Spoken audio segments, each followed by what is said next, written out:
Hey everyone, the JP Stevens High School Robotics team is excited to announce that HackJPS 2024 will be beginning on June 8th, and registrations are now open. So over $60,000 in prize value are available, and any students ages 13 to 18 are eligible to participate in person or virtually for free.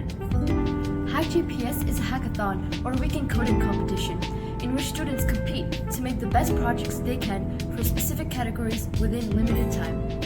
If you'd like, you can come in person and attend our opening ceremony and several workshops right here in the JPS cafeteria. You'll also be able to ask us questions directly or make friends with more experienced programmers who might be able to lend you a hand.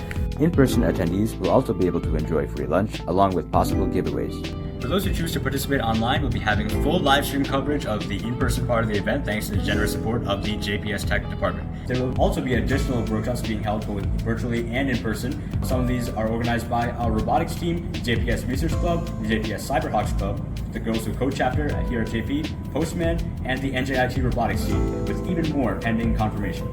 Don't miss this amazing event. Sign up now at hackjps.org.